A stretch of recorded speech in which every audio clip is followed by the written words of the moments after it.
हे सगळं घडलंय तर तो सुंदर का संपला का? अगं नाही अनामिका, असा कसा संपेल तो सुंदर काय? आपण काहीतरी मार्ग काढू ना. मी आहे ना. तू आहेसच रे. 3 वर्षापूर्वी जेव्हा हे सगळं घडलं होतं ना, तेव्हा तू एकटा असा होतास जो माझ्या पाठीशी खंबीरपणे उभा होतास. अरे कोण कोणाच्या पाठीशी खंबीरपणे उभा होतं? त्या प्रेक्षकांनो, आचार्य नाईकमध्ये मी तेजस्वी आपलं मनपूर्वक स्वागत करते. आज आपल्यासोबत आहे सुप्रसिद्ध अभिनेत्री अनिता दाते. अनिताताई, तुमचं खूप खूप मनपूर्वक स्वागत आमच्या चॅनलमध्ये आचार्य नाईकमध्ये. माझ्या नवऱ्याची बायको ते कट टू माझ्या बायकोचा नवरा, कसा प्रवास आहे? मस्त प्रवास आहे हा. माझ्या बायकोचा नवरा हे एक नाटक आहे, ती मालिका होती आणि इथे ते वेगळं आहे.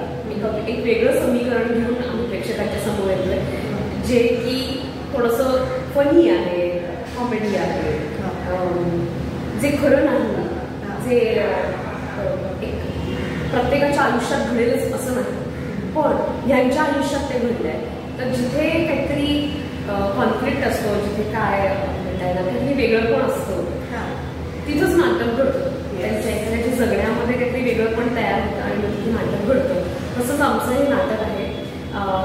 अत्यंत विनोदी अंगाने जाणारं हे नाटक आहे.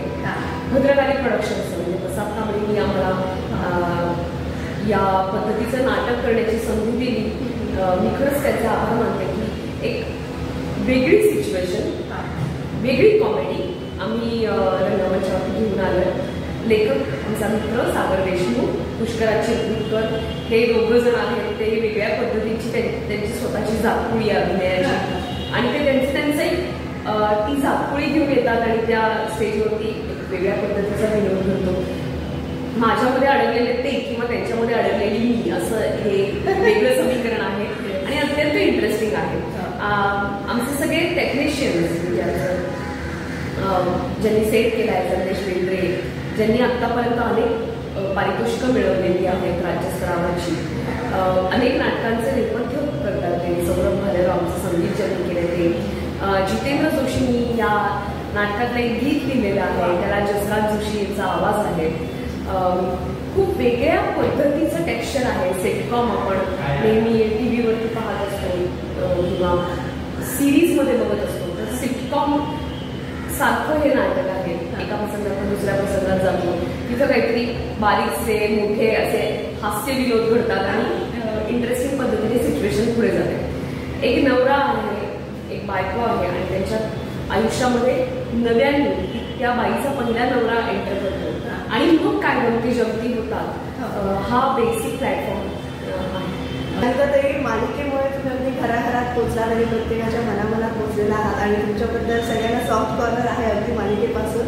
या नाटकातही तसाच अनुभव होता. म्हणजे आज तुम्ही 25 सादर करताय, तुमच्याबद्दल एक सिंपती आहे आणि तुमचंच ते खरं असं आम्ही सगळे, म्हणजे तुमची बाजू जमेची आहे असं आम्ही सगळे म्हणतोय. पण या दोघांना टॅकल करताना कशी तुमची थोडी कसरत होते? त्यामुळे बापरे, खूप मोठी कसरत आहे या दोघांमध्ये काम करणं. म्हणजे कारण सागर हा अत्यंत कमाल अभिनेता आहे. स्टेजवरती तर तो फारच कमाल आहे, अत्यंत चार्मिंग आहे आणि मी अनेक वर्ष सागरचं काम पाहते, त्याच्यासोबत काम केलेलं आहे. आणि जेव्हा सागर स्टेजवरती येतो तेव्हा बाकीचे सगळेजण दिसेनासे होतात. जवळजवळ अशा पद्धतीचं त्याचं काम असतं. अत्यंत एक लाईफनेस आहे त्याच्या अपिअरन्समध्ये, त्याच्या भाषणामध्ये. तितकंच वेगळ्या पद्धतीचा ह्युमर घेऊन पुष्कराज येतो आणि त्याला त्या दोघांनाही असं पकडणं अवघड असतं. त्यामुळे इतके चांगले पोस्टार मिळालेले आहेत मला, त्यामुळे एनर्जी वेगळी लावायला लागते, वेगळी दुप्पट एनर्जी लावायला लागते, वेगळ्या पद्धतीने काम करण्याचा प्रयत्न करायला लागतो. पण त्यांच्यासमोर मी टिकी आहे असं मी म्हणेन, कारण फार फार अप्रतिम असे माझे पोस्टार्स आहेत आणि फार मस्त काम करतात. आणि मला खात्री आहे जितकं प्रेम प्रेक्षकांनी माझ्यावरती केलं तितकंच प्रेम त्यांच्यावरती सुद्धा केलेलं आहे. आणि या नाटकात आम्ही तिघं मिळून एकत्र आहोत, तर त्यामुळे प्रेक्षकांना आमचं काम, आमचा परफॉर्मन्स, आमचं नाटक नक्की आवडेल असं खात्रीने सांगू. आणि दोघांनाही अक्षरशः पुरून उरलात तुम्ही आणि एक धमाल येते नाटक बघताना. 8 नामांकनं या नाटकाला अगदीच जाहीर झालेली आहे आणि हे सगळं कौतुक स्त्रीकडून होत असताना एक कृतार्थतेची भावना मनात असते. आणि आता पदार्पणातच एवढं मोठं यश तुमच्या वाटेला आलेलं आहे, तर त्यामागे तुमचं म्हणजे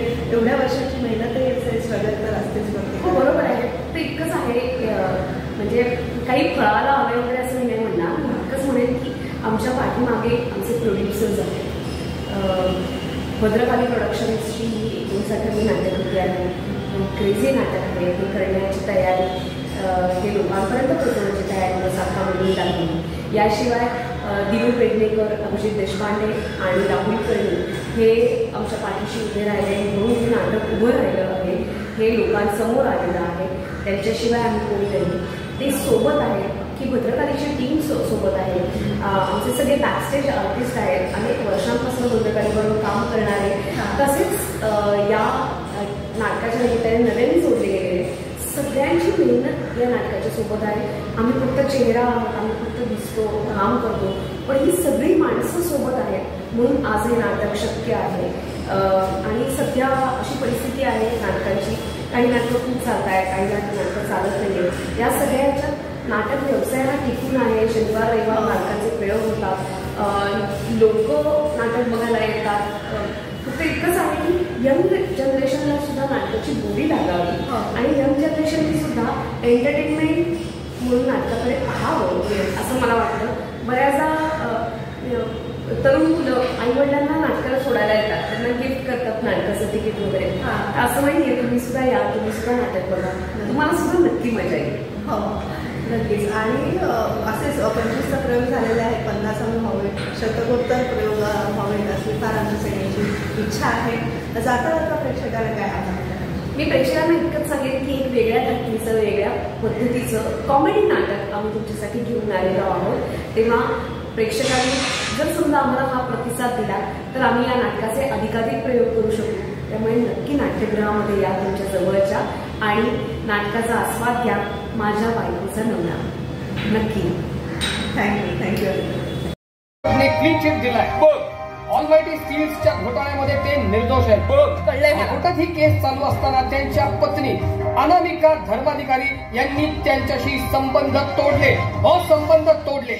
त्या डीडीटी कॉलेजमध्ये प्रामुख्याने भूगोल शिकवतात आणि त्याच कॉलेजचे प्रिन्सिपल श्री संजय दत्त, पूर्वीचे त्या कॉलेजचे पीटी टीचर, यांच्याशी त्यांचा 1 वर्षापूर्वी विवाह झालेला आहे. आपण प्रेक्षक हो, आचार्य 98 मध्ये विजयश्री आपल्या सगळ्यांचं मनपूर्वक स्वागत करते. आज एका भन्नाट नाटकाला आपण आलेलो आहोत आणि हे चेहरे तर मला दिसतातच आहेत.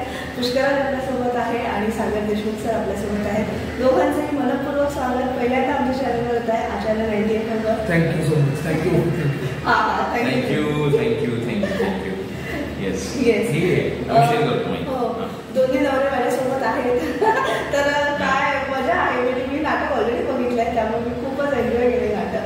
आणि ऑफकोर्स तुमचे दोघांचे परफॉर्मन्स तुम्ही तर मस्तच आहे आणि तुम्ही पण छानच आहात. Thank you so much. तर सो हे माझ्या बायकोचा नवरा हे नाटक आमचं आहे आणि ह्याच्यामध्ये सारखं आम्हाला प्रेक्षकांना हा कळणार नाहीये की तुम्ही आम्हाला दोन्ही नवरे इकडे आहेत असं का संबोधताय. तर या नाटकातली परिस्थिती म्हणा किंवा सिच्युएशनच अशी आहे की ज्याच्यामध्ये अनामिका नावाची जी बाई आहे, जी अनिता दाते आमची मैत्रीण प्ले करते, तर तिला अनफॉर्च्युनेटली 2 नवरे असतात. एक नवरा असतो जो तिचा डिवोर्स झाल्यानंतर तो जेलमध्ये काही कारणाने जातो आणि तो परत येतो. परत येऊन बघतो तर दुसरा नवरा तिकडे हजर असतो. तर हे का होतं आणि ही सिच्युएशन कशी उलगडत जाते, त्याच्यामधनं कुठली मजा आतमध्ये बाहेर येते आणि तरी सुद्धा एक अत्यंत सोशल काही आपण स्टेटमेंट करू शकतोय का या परिस्थितीतनं, अशा पद्धतीचा विचार करत अत्यंत हलकं फुलकं आणि तरी सुद्धा विचार करायला लावणारं अशा नाटकाची निर्मिती आम्ही करण्याचा प्रयत्न केलेला आहे. येस. मग अशी अनामिका नाव घेतलं घाम फुटलं सागरला म्हणजे ऍक्च्युली त्यातल्या आनंदला. सागरला स्वतःला नाही, सागर लेखक दिग्दर्शक म्हणून त्यांनी अप्रतिम जबाबदारी पार पाडलेली आणि आता आम्ही आज 25वा प्रयोग करतोय. तर खूप अनुभव आता तयार होत आहेत आणि बऱ्याच गोष्टी तपासून बघायला मिळत आहेत. तर गंमत येते आणि लोक जे रिस्पॉन्ड करतात, लोकांकडनं ज्या ज्या गोष्टी येत आहेत किंवा त्याच्यातनं आम्हाला अजून काहीतरी वेगळं करावंसं, वेगळं सुचतंय, वेगळ्या गोष्टी कराव्याशा वाटतात. म्हणजे काही याच्यामध्ये ही विनोदाची जागा आहे का इथपासून ते अरे इथे लोकांना विचार करायला आपण लावू शकतो इथपर्यंत सगळ्या गोष्टी आम्ही या प्रवासात शिकलो आणि अर्थातच खूप प्रयोग करावे अशी आमची इच्छा आहे. पण त्यासाठी आमची अर्थात इच्छा खूप मनापासून आहे की तुम्ही नाटक बघायला यावं. प्रत्येकाला हे टायटल ऐकल्यानंतर वेगवेगळ्या गोष्टी समोर येतात. म्हणजे माझ्या बायकोचा नवरा आणि अनिता दाते म्हटल्यावर माझ्या नवऱ्याची बायको ही सिरियल आठवते. तर ती अर्थातच कॉमेडी पद्धतीची वेळ नव्हती. आमचं नाटक हे हलकं फुलकं, ज्याला कॉमेडी नाटक असं म्हणता येईल अशा पद्धतीचं, आणि तरी क्रेझी आहे असं. म्हणजे अशी सिच्युएशन कोणाच्याच आयुष्यात येऊ नये असं त्या लोकांना वाटतं. पण तरी सुद्धा कितीही म्हणजे म्हणला तसं एक्स नवरा नवरा आणि ते एका घरात राहत असले तरी सुद्धा नवरा बायको मधली केमिस्ट्री, नवरा बायको मधले जे विनोद असतात त्या गोष्टी तर होतातच. येस. आणि मी असं म्हणेन जनरली असं म्हणतात की बायका एकत्र राहू शकत नाही पण पुरुष एकत्र राहू शकतात, आणि तसं ते आहे थोडंसं. तुम्ही एकदम कम्फर्टेबल होता दोघंही. आता या नाटकामध्ये सुद्धा खरं तर परिस्थिती अशी निर्माण होते की ते दोघं जण अत्यंत जवळचे मित्र होतात या प्रोसेसमध्ये. आता खरं सांगायचं तर मी आणि पुष्कराज म्हणजे जेव्हा आम्ही 7 वर्षापूर्वी मी हे नाटक खरं तर लिहिलं, आणि मी खरं तर पुष्कराजला त्यावेळेला वाचून दाखवलं होतं की आपण हे करूयाच म्हणून. परंतु ते त्यावेळेला त्याचं काही फलित झालं नाही. पण 7 वर्षांनंतर ज्या वेळेला मी असं ठरवलं की मी हे लिहिले आणि मी बसून आणि मी काम करीन याच्यामध्ये एक पात्र, त्याच्यामध्ये क्लिअर कट माझा चॉईस हाच होता की मला अनिता पाहिजे आणि मला पुष्कराज पाहिजे. याच्यामध्ये काहीच नाही. त्यामुळे खरं तर आमच्या दोघांचा प्रवास या नाटकाबद्दलचा हा 7 वर्ष म्हणजे एकत्रच चालू आहे, आणि तो अजूनही चालू आहे. याचं मला फार छान वाटतं. याचं कारण असं की मी दुसऱ्या कुठल्याही माणसाला या कॅरेक्टरमध्ये इमॅजिन करू शकत नाही. जेव्हा निर्माते ऑनबोर्ड आले होते त्यावेळेला सुद्धा वेगळ्या कास्टिंगची चर्चा चालू होत असताना सुद्धा मी ठामच होतो की मला पुष्कराज बरोबरच काम करायचंय. आणि तुम्ही केमिस्ट्री जर का बघाल तर ती आमच्या दोघांना एकमेकांबरोबर काम करायला नितांत मजा येते. म्हणजे it's like playing table tennis, की बॉल इकडच्या कोर्टाला की तो तिकडे मारलेलाच असतो फटका. आणि त्याची जी लाईव्ह गंमत होते तर थिएटर इकडेच मॅजिक मला वाटतं थिएटरचं आहे की एक चांगला कसलेला कलाकार तुमच्या बरोबर तुमच्या पावलावर पाऊल ठेवून किंबहुना 2 पुढे जाऊन तुम्हाला ती वाट दाखवत जर का असेल तर अशा पद्धतीच्या आर्टिस्ट बरोबर मला तरी काम करायला प्रचंड म्हणजे. तुमची ही मैत्री पुण्यापासून आहे की कसं? आम्ही इंटरेस्टिंगली एक नाटक एकत्र करत होतो तेव्हाही 7-8 वर्षांपूर्वी. आणि मी सागर आता हे म्हणालच माझ्याबद्दल, पण मी त्याला खूप वेळा सांगितलं की पुण्यामध्ये असताना मी इंजिनिअरिंग करत होतो आणि सागर तेव्हा त्याचं लॉ संपलं होतं आणि तो नाटकामध्ये कामं करायचं प्रायव्हेट नाटकांमध्ये तेव्हा. आणि मी म्हणजे माझा तो आयडॉल होता एका अर्थाने. सुदर्शनला मी नाटकं बघायला जायचो तेव्हा मी त्याच्याकडे बघून किंवा मी लिटरली खूप वेळा प्रेरणा घेतलेली की आता मला हे काम असं करायचं आहे अशा पद्धतीचं. अनफॉर्च्युनेटली त्याच्याबरोबर तेव्हा मला काम करायला मिळालं नाही. पण 7 वर्षांपूर्वी संधी आली आणि त्यांनी लगेच इमिडिएटली आम्ही ती ग्रॅब केली असलं. पण तेव्हा माझ्या पाठीच्या काही प्रॉब्लेम, माझा ॲक्सिडेंट झाला होता आणि पाठीचं दुखण्यामुळे आम्हाला ते थांबवावे लागले प्रयोग. पण त्याच वेळी त्यांनी हे नाटक मला वाचून दाखवलं होतं आणि आम्ही ते बसवणार होतो एकत्र, आणि आम्ही वेगळं कास्टिंग घेऊन आणि वेगळ्याच पद्धतीचा आम्ही काहीतरी विचार करत होतो. पण आय थिंक प्रत्येक नाटकाचं काहीतरी एक त्याचं नशीब असतं, जर्नी असतं. Yes yes. तर त्या सगळ्या गोष्टी झाल्या आणि मला खूपच आनंद आणि खूप मला छान वाटतं, खूप वॉर्मली छान वाटतं की जेव्हा खूप मोठी मोठी नावं निर्मात्यांकडनं येत होती कास्टिंगसाठी तेव्हा सागर त्याच्या मधला ठाम होता. आणि खरं तर असं पण नाही की सागरकडनी माझं आत्ता मधल्या 7 वर्षांमध्ये मी कुठलं तरी नाटक केलंय आणि त्याचं काहीतरी घडलेलं आहे असं त्याला काही माहिती नव्हतं, किंवा मधल्या काळामध्ये थोडासा आमचा कॉन्टॅक्टही म्हणजे होता, पण असं नव्हतं की कामाच्या बाबतीत काय चाललंय हे याच्याबद्दल नव्हतं. पर्सनली आमची मैत्री वगैरे असं गोष्टी होत्या. पण इतकं असताना त्यांनी घेतलं आणि ऍक्च्युली आम्हाला ते करताना मजा येते. म्हणजे तो म्हणलं असं की दोघांबरोबर सीन करत अनिता आणि सागरबरोबर लिटरली माझा हा प्रवास जो आहे ना तो शिकण्याचा प्रवास आहे. आणि मी हे नेहमी सांगतो, लोकांनाही सांगतो, खूप घरच्यांनाही सांगतो, माझ्या मित्रमैत्रिणींना सांगतो, माझ्याबरोबर काम करणाऱ्या लोकांना सांगतो की किंवा मुलाखतींमध्ये पण हे आवर्जून सांगतो की प्रत्येक वेळा म्हणजे तुम्हाला चांगल्या खूप नाटकांचे प्रयोग केलेल्या, खूप नाटक अनुभवलेल्या लोकांबरोबर काम करताना किती घेण्यासारखं असतं. आणि आता मी घेण्याचा प्रयत्न करतोय आणि त्या घेण्याच्या प्रोसेसमध्ये असं होतं की ऑटोमॅटिकली एक केमिस्ट्री मजा तयार होते जी प्रेक्षकांना खिळवून ठेवते. सागर सर तुमच्याकडे एक अभ्यास म्हणून पाहिलं जातं आणि आहातच तुम्ही, पाहिलं जातं असं नाही, आहातच तुम्ही. आणि एक स्टडी असतो आपला असा अभिनयाचा स्टडी असतो. तर हे कॉमेडी नाटक करताना तुम्हाला काय आव्हानं होती? कारण तुमच्या मला माहिती नाही तुमची पर्सनॅलिटी, बट ती कशी आहे आणि थोडी सिरियस वाटते, पण इथे तर तुम्ही एकदम हुशार चेंडू होतात. नाही, एकतर काय आहे की माझी पर्सनॅलिटी ही सिरियस वाटत असली तरी अजिबात सिरियस नाही. मी प्रचंड फालतूपणा करतो, प्रचंड हास्य विनोद चाललेले असतात, अजिबातच नाहीये. त्याच्यामुळे तसं काही नाही. हा, हे मात्र नक्की आहे की एखादी गोष्ट जर का मी करायला घेतली तर मॅक्सिमम त्याला पूर्ण इंटिग्रिटीने आणि पूर्ण कन्व्हिक्शनने आपण ती गोष्ट कशी तडीस नेऊ शकतोय ह्याच्याकडे मात्र माझा कल असतो. त्यामुळे आम्ही तिघं जण जेव्हा नाटक बसत होतो तेव्हा असे प्रसंग पण आले होते जेव्हा माझं आणि अनिताचं कडाक्याचं भांडण चाललं होतं. म्हणजे ते भांडण कशासाठी, तर मला हे कॅरेक्टर असं वाटतंय आणि मला ते तसं वाटतंय. आणि काय लेखक, दिग्दर्शक आणि नट आपण असताना ही जबाबदारी जरा जास्तीच असते. आणि ही मी पहिल्यांदा हे करून बघितलं आहे. याचं कारण असं की मी असं ठरवलं की नाटक नाहीतरी माझंच आहे. जर का ते वाईट झालं तर ते माझ्यावरतीच येऊ द्या. दुसऱ्यांना देऊन त्याचं मला त्याच्याबद्दलचं काय म्हणतात असमाधान किंवा असंतोष व्यक्त करत बसण्यापेक्षा तो असंतोष जो काही आहे तो माझाच आहे. म्हणजे ते फेल्युअर पण माझंच होईल आणि सक्सेस पण माझंच होईल. हे काय या हेतूने मी खरं तर हे नाटक बसवायला सुरुवात केली होती. परंतु तुम्ही केमिस्ट्रीचं म्हणाल तर हे प्रचंड या आमची होडी अशी हेलखंड आम्ही पार पाडलेलं आहे खरं सांगायचं ते. आणि मला वाटतं प्रेक्षकांना आता ज्या पद्धतीने 25व्या प्रयोगानंतर ज्या पद्धतीने संख्येवाईज पण रिस्पॉन्स मिळतोय आम्हाला आणि ज्या पद्धतीने या विनोदांना रिस्पॉन्स मिळतोय ते फारच अजब आहे. हे अजब ह्या कारणासाठी कारण ह्या नाटकामधली परिस्थिती तशी बघायला गेली तर ऍब्सर्ड आहे. आणि त्यातला जो विनोद आहे तो सुद्धा थोडासा तिरकस पद्धतीचा विनोद आहे.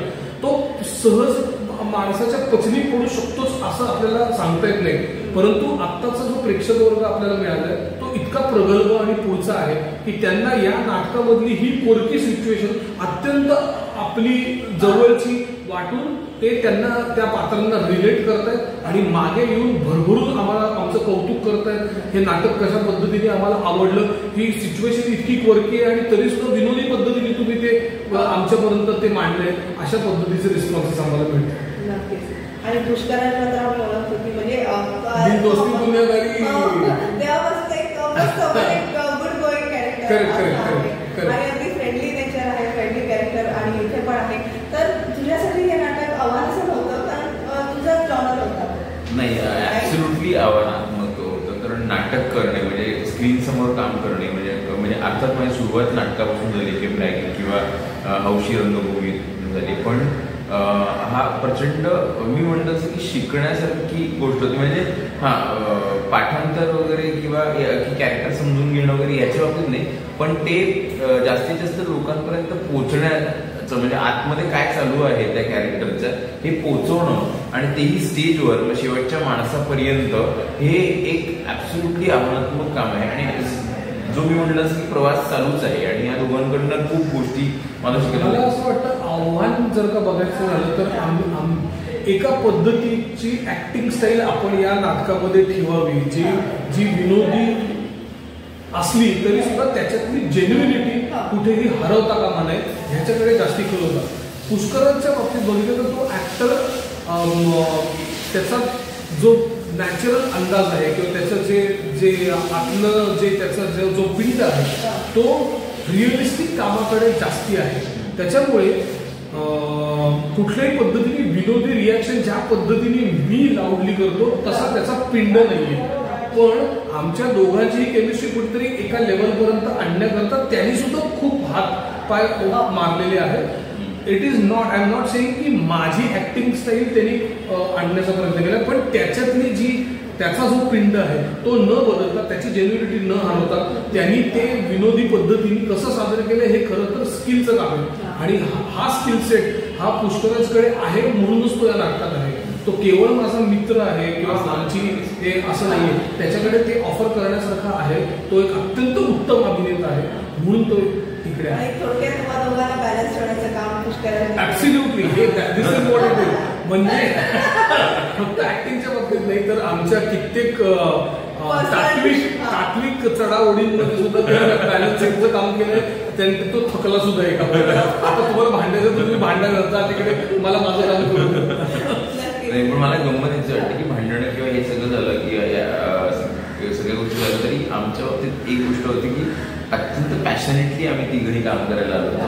आणि मतभेद असले मग अशी काही म्हणजे उल्लेख केला म्हणून मी त्याच्याबद्दल बोलतोय. पण ते असले तरी हेतू दोघांचं सेम होतं की नाटक चांगलं झालं पाहिजे. आपण नाटक करतो त्याच्याबद्दल म्हणजे असं कुठल्याही इगो क्लॅशेस हा काही संबंध नाही कोणाचाच. कारण की आम्ही तिघही त्या बाबतीत इतके एका पेजवरती आहोत की असं आमच्या बाबतीत काही चढाओढ किंवा कॉम्पिटिशन अजिबात नसते. पण तो सीन अधिक चांगला करायचा आणि त्याच्यासाठी आपण काय करायला पाहिजे हे कधी कधी परफॉर्म म्हणून मला पण मी अंधारात असतो कधी कधी. पण ते लोक मला नेहमीच सपोर्टला करून देतात.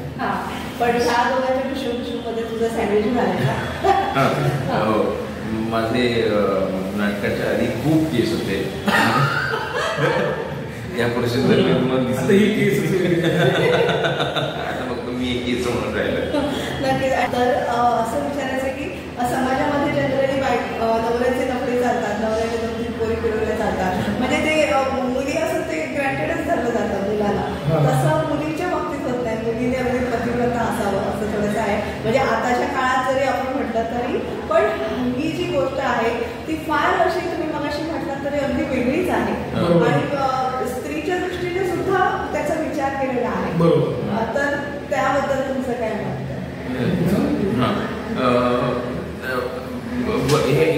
हे आता जे समाजातला हा म्हणजे चुकीची ही गोष्ट आहे की असं काहीतरी घडतं.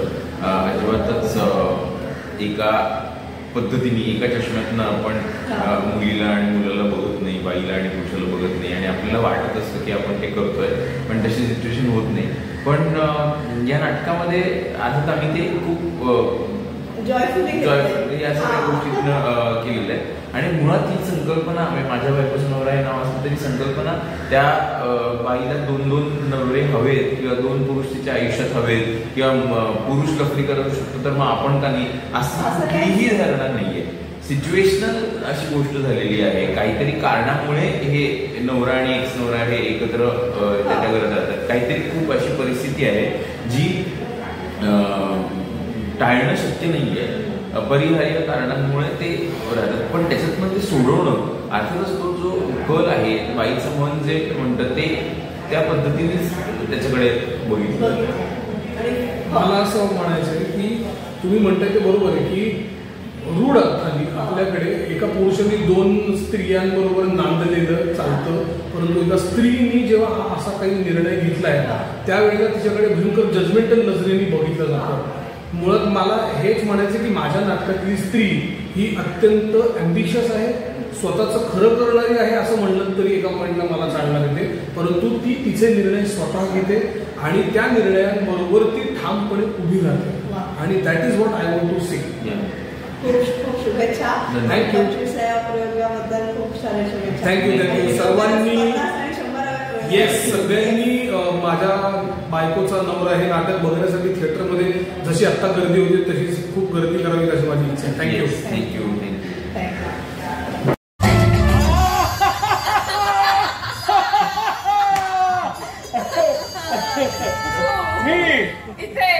त्यांनी सोडलं मला. माझ्या कैदी मित्राने मला ओला करून दिली. मी लगेच आलो. ओला करून दिली का ओला करून दिला? संजय नाही भिजलेत ते. हा संजय. तू ओळखत असशील याला. यांना कसं विसरेन मी? हे तेच आहेत ना तुझ्या कॉलेजमध्ये आय गेस सोशॉलॉजी शिकवायचे आणि त्याच्यानंतर प्रिन्सिपल झाले. ते वेगळे. लाजतेस काय? हा कोण आहे? पीटी. पीटी. पीटी. पीटी आणि मग प्रिन्सिपल झाले. Sir what an achievement. Congratulation sir. It's okay. It's okay. मी आणि संजयनी लग्न केलंय. हो माहितीये मला. आमचा जेलमधला सगळ्यात जवळचा मित्र हॅपी त्याच्या व्हॉट्सअपवरती मी तुमच्या लग्नाचे फोटो बघितले होते. आता ते त्याच्याकडे कसे आले हे मात्र विचारू नका कारण जगात काहीही होऊ शकतं. अरे नमस्कार सर. आचार्य 90 FM मध्ये तुमचं मनपूर्वक स्वागत आहे. नमस्कार सर, आज भद्रकाली प्रोडक्शन्सतर्फे 25वा या नाटकाचा प्रयोग होतो आहे, माझ्या बायकोचा नवरा.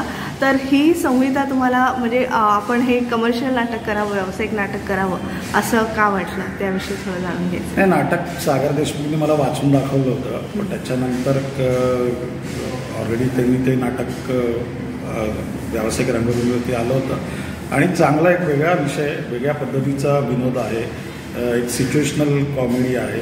म्हणजे काही लोकांना वाटतं की माझ्या नवऱ्याची बायको, त्याच्यामुळे माझ्या बायकोचा नवरा असं काही नाव आहे का, पण तसं नाही. जे तुम्ही जेव्हा नाटक प्रेक्षक बघतात तो त्याच्यातला जो सिच्युएशनमुळे जो विनोदाची निर्मिती होते त्या पद्धतीचं एका वेगळ्या पद्धतीचं नाटक आहे, ज्याच्यात सगळ्यांचाच अभिनय. म्हणजे मग सागरची एनर्जी, सागरचं विनोदाचं, त्याचं एक टायमिंग, अनिता दातेचं तर सगळ्यांना माहितीच आहे, पुष्कराज चिरकुटकर त्याचं एक अंडरप्ले, त्याचं एक वेगळ्या पद्धतीचं.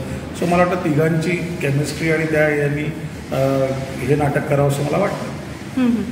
नक्कीच. आणि आता म्हणजे ह्या आठवड्यातच कैलासवासी मधुसूदन कालेलकर यांचा नाट्यमहोत्सव इथे संपन्न झाला. त्याच्यानंतर लवकरच आता आचार्य अत्रे यांचा नाट्यमहोत्सव कल्याण इथे होतो आहे. तसंच मला वाटतं आपण कोकणामधले असल्यामुळे मच्छिंद्र कांबळी सरांचे जेवढी नाटकं आहेत त्याचाही नाट्यमहोत्सव आयोजित आपल्यातर्फे करण्यात यावा अशी एक सगळ्यांची इच्छा आहे.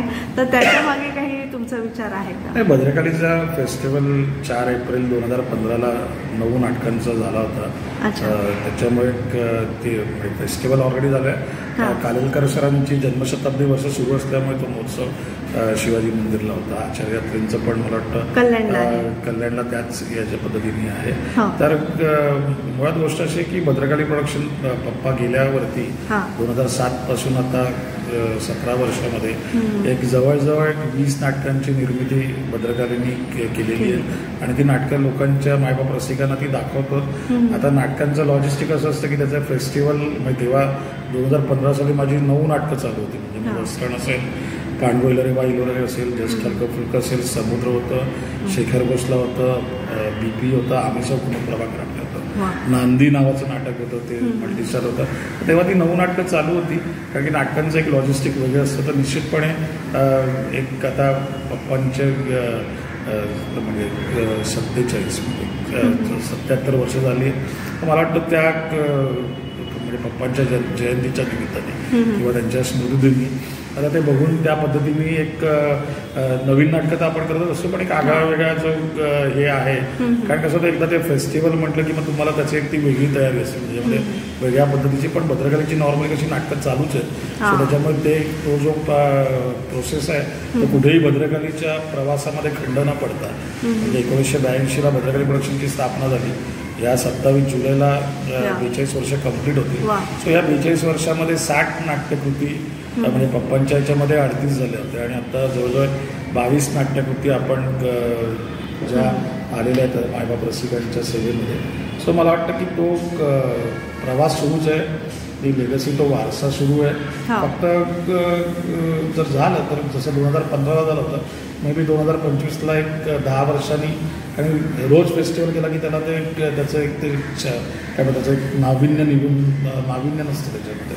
सो मला वाटतं एक 2025ला जर झालंच, त्यावेळी 9 होती, काही झालं तर चांगल्या पद्धतीने भद्रकालीच्याच नाटकांचा फेस्टिवल आपण करू.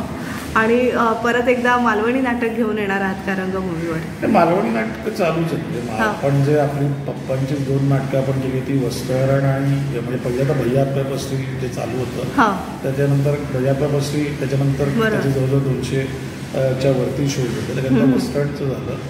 आता वस्त्रण सेलिब्रिटी कास्टिंगमध्ये 5254 प्रयोग झाले. सो त्याचे एक पप्पा गेल्यावरती जवळजवळ 300च्या वरती प्रयोग झाले होते. सो आता आयदर एप्रिल एंड और मे मध्ये वस्त्रणचे पुन्हा प्रयोग त्याचे चालू होतील. पांडवलरे बाई लोक नाटक ऑलरेडी झालेलं होतं त्याचं, ते आता परत 2015 सालीच ते परत झालेलं होतं. सो बघूया आता मालवणी नाटकांचं मुळात नवीन मालवणी नाटक करायला तशी संहिता आणि परत त्या पद्धतीचं सगळं कलाकार तर म्हणजे आहेत, पण ते जमून सगळी भट्टी यायला म्हणजे मी आता एवढी नाटकं प्रोड्यूस केली, पण मालवणी नाटक करणं ते एक काय म्हणते मोहन बाग म्हणाले होते की पप्पा गेले त्या दिवशी की चित्रकारांनी स्वतः त्यांचं एक सिंहासन निर्माण केलं, मालवणी रंगभूमीचं दालन केलं, त्याचं सिंहासनावर ते बसले आणि ते सिंहासन ते घेऊन गेले. सो ते कुठेतरी आता एक पप्पा जाऊन 17 वर्ष होतील या सप्टेंबरमध्ये. पण ते जाणवते की ती जी पोकळी आहे, ती व्हॅक्यूम आहे, ती त्या पद्धतीने भरता येणं मलाही ती डिफिकल्ट आहे. काही लोक तिचे प्रयत्न करतात. सो कुठून ना कुठेतरी मालवणी जी भाषा, आमची जी आपली बोलीभाषा जी आहे, जी एक नॉर्मली आता आपण भाषेसाठी मराठी भाषेच्या अभिजात दर्जासाठी आपण त्याच्याबद्दल आपण प्रयत्न करतो. पण त्याच वेळेला एक मालवणातल्या रेवंडी गावातल्या एका सामान्य रंगकर्मी एका मुलांनी मराठी रंगभूमीवरती बॅकस्टेजपासून सुरुवात करून 1980च्या दरम्यान एक मालवणी बोलीभाषेतलं नाटक काढलं, त्याच्यात काम केलं आणि त्या नाटकातून एक मराठी माइलस्टोन नाटक ते ठरलंच. पण त्यांनी जगात मालवणी बोलीभाषा पोचवली. सो मला वाटतं की त्यांनी त्यांचं कार्य केलेलं आहे. माझ्याच्यानी जेवढं जमेल तेवढं करेन, कारण की शेवटी पप्पा होते. नाही, पण खरंच तुम्ही पप्पांचा वारसा अगदी सक्षमपणे पुढे चालवत आहात आणि मी तुम्हाला याच नोटवर आमंत्रित करते आमच्या आचार्य 90 FM स्टुडिओमध्ये तुम्ही यावं आणि मला वाटतं प्रत्येक नाटकावर तुम्ही भरभरून बोलावं, कारण आपले 2 एपिसोड होतील, तर तुम्हाला थोडं स्टुडिओत यावं अशी मी तुम्हाला विनंती करते. आणि 25वा प्रयोग झालाच आहे, असेच 50वा आणि 100वा प्रयोग नक्कीच पुढे आपण भेटूया. धन्यवाद. थँक्यू. माझं ऐकलंय त्याच्याबद्दल थँक्यू. तुम्ही आता असं इमोशनल बोलून माझ्यावर मैत्री करायचा प्रयत्न करू नका. काहीतरी काय नाही, आपल्यात मैत्री होऊ शकत नाही. हे फार वेगळं आहे सर, मला माहिती आहे. पण हे फार वेगळं आहे. माझ्या जागी जर तुम्ही असता तर तुम्ही काय केलं असतं? सर, मी एक्झॅक्टली हे केलं म्हणून केलंय. संजयला बोलू. शिल्पाताई नमस्कार. आचार्य 90 FM मध्ये तुमचं मनपूर्वक स्वागत. आज तुम्ही माझ्या बायकोचा नवरा या नाटकाला आलेला आहात. खूप धमाल नाटक आहे. म्हणजे आता पहिलाच अंक झालाय, तर कसं वाटतंय तुम्हाला नाटक पाहून? माझे आवडते 3 कलाकार आहेत आणि सागरला याआधी मी त्याचं पिया बेहरूपी आहे, फारच अप्रतिम असं नाटक पाहिलं आणि त्याचा रोल खूप कठीण होता असं मला वाटतं आणि त्यानंतर फॅन झाले मी त्याची. आम्ही एका शॉर्ट फिल्ममध्येही काम केलं, त्यामुळे सागर कसं काम करतो हे मी खूप जवळून पाहिलं आणि आता त्याला नाटकात बघताना फारच आनंद होतो. उत्तम कलाकार आहे आणि ते सतत जाणवतं आहे. पुष्कराज विषयी सुद्धा मी तेच म्हणेन की मी त्याला दिल दोस्ती दुनियादारी नंतर फॅन झाले होते मी त्याची आणि खूप एक्सलंट आणि अप्रतिम अशी एनर्जी आणि ऊर्जा तो रंगमंचावर घेऊन वावरतो. अख्ख्या म्हणजे आता पहिला अंक आपण पाहिला आणि त्या एका अंकात त्याचं बेरिंग जे आहे ते त्यांनी एक क्षणसुद्धा सोडलेलं नाही आहे. सो कलाकार म्हणून हे दरवेळेला आपल्याला साधता येतं असं नाही आहे. So I really admire him for that. आणि अनिता लाडकी ललित कला केंद्रापासून मी तिचं काम बघत आले. आम्ही सिनेमात एकत्र काम केलं, रादर एका सिनेमात काम केलं, पण अगदी एकत्र आमचे सीन्स नसायचे. पण ह्या सगळ्यांचे परफॉर्मन्सेस, सगळ्यांचं काम मी जवळून बघत आले, ऑब्झर्व करत आले. मालिकांमधून आपण तिला पाहतो, पण कलाकार म्हणून 2 वेगळी माध्यमं म्हणजे रंगमंच आणि टेलिव्हिजन यात तुमच्या परफॉर्मन्समध्ये आणण्याचा फरक हा अनिता अप्रतिमपणे दाखवून देते. सो खूपच छान लिहिलंय, छान त्यांनी आणि एक साधी आनंददायी कलाकृती. पुढच्या अंकात काय होतं ते बघायचं नक्कीच. आणि भद्रकालीविषयी काय म्हणू, खूप छान कलाकृती असतात. आणि तुम्हाला परत एकदा रंगभूमीवर पाहायचं सगळ्या प्रेक्षकांची फार फार इच्छा आहे. सगळ्यांच्या आवडत्या अभिनेत्री आहात, तर तुमचे काही नवीन प्लॅन्स आहेत नवीन वर्षी, कारण आता पाडवा येतोय. येस, मला सुद्धा स्वतःला रंगमंचावर पाहायची खूप खूप इच्छा आहे. जी नाटकं आली ती अगदी पटकन अच्छा ही स्क्रिप्ट करावी असं अजूनपर्यंत मन नाही झालं. त्याचबरोबर मी गुजराती, इंग्लिश, हिंदी याही भाषांमधून थिएटर केलेलं आहे, पण मराठीत हवं तसं नाटक अजून तरी आलेलं नाही आहे. सो ते याची वाट बघते मी, लगेच नाटक करायला तयार आहे. हो हो. आणि खूप छान आज या नाटकासाठी आला, त्याबद्दल खूप खूप आभार आणि भावी वाटचालीसाठी शुभेच्छा. Thank you so much. Thank you so much. कारण आजूबाजूला काय चाललंय हे तुला कळत नाहीये ना म्हणून. काय चाललंय आजूबाजूला? मी आत्ता कॉलेजमधून आलो. त्यानंतर सावणीबाई काही बोललीये का? तो खालचं कामच काही बोललाय का? नाही. मग कॉलेजच्या भिंतीवर आपल्या तिघांचं चित्र काढलंय. तुम्ही दोघं जण आजूबाजूला आणि मी मध्ये, आणि तुझ्या तोंडापाशी लिहिलंय तरी भीगी भीगी सी. अनामिका तू भीतर आचार्य